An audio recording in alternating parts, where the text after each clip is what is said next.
लाल बहादुर शास्त्री की कुछ अद्भुत बातें आपको बताऊंगा। ये वीडियो आप खुद भी नहीं छोड़ पाओगे, मैं क्यों बोलूं, आप इसको मत छोड़ो। इन्होंने ग्रीन रेवोल्यूशन तो किया, हरित क्रांति पंजाब हरियाणा उत्तर प्रदेश में, वो सब तो किया ही किया। ये 7 बार अरेस्ट हुए, 9 साल खुद जेल में रहे, और जब ये रेल मंत्री बने थे इतना सिंसियर कि गलती से एक एक्सीडेंट किया हुआ, इन्होंने तुरंत रिजाइन दे दिया। आज के नेता भी बोलते हैं कि इनका यही जेस्चर वॉल्यूम्स में इनके बारे में सब कुछ कह देता है कि इनकी महानता और इनकी इंटेग्रिटी कैसी है। एक ऐसा स्टैंडर्ड कि खुद ही जाकर के इन्होंने रिजाइन कर दिया। लाल बहादुर शास्त्री जब ये प्राइम मिनिस्टर बने, पाकिस्तान को हराया, भारत रत्न तो उनको मिला ही मिला। इनकी मैं पहली कहानी आपको सुनाता हूं, अर्ली डेज ऑफ फ्रीडम की।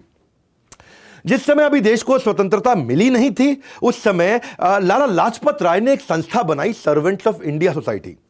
सर्वेंट्स ऑफ इंडिया सोसाइटी एक ऐसी संस्था थी, ये उन गरीब स्वतंत्रता सेनानियों की मदद करती थी जिनके पास पैसा नहीं था लेकिन उनको जेल हो जाती थी।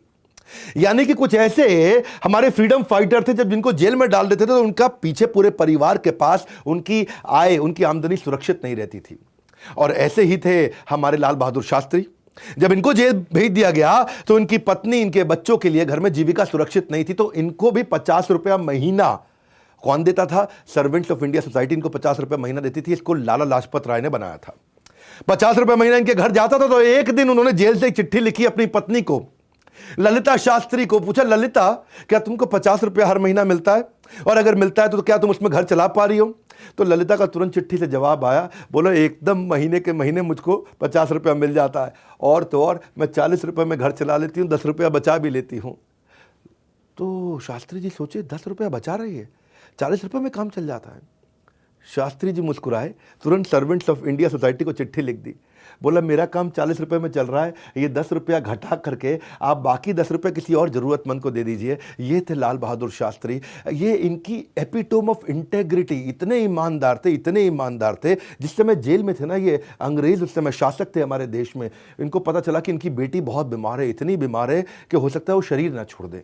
इन्होंने चिट्ठी लिख के रिक्वेस्ट किया कि भाई मुझको अपना घर जाने दीजिए, मैं बच्ची से मिलके आना चाहता हूं, मैं जेल वापस लौट आऊंगा। तो इनको पैरोल पे 21, इन्होंने 15 दिन की छुट्टी मांगी, इनको 21 दिन की छुट्टी दे दी। क्योंकि जेलर इतना इनसे इंप्रेस था ना, ये विनम्र बहुत थे। मैंने बताया ना, कॉपीराइट है इनके पास में विनम्रता का। ये कहानियां हर बच्चे को, हर परिवार में, हर जगह दिखा देना भैया। हाँ, इनको 21 दिन की छुट्टी मिली, ये जेल से घर गए।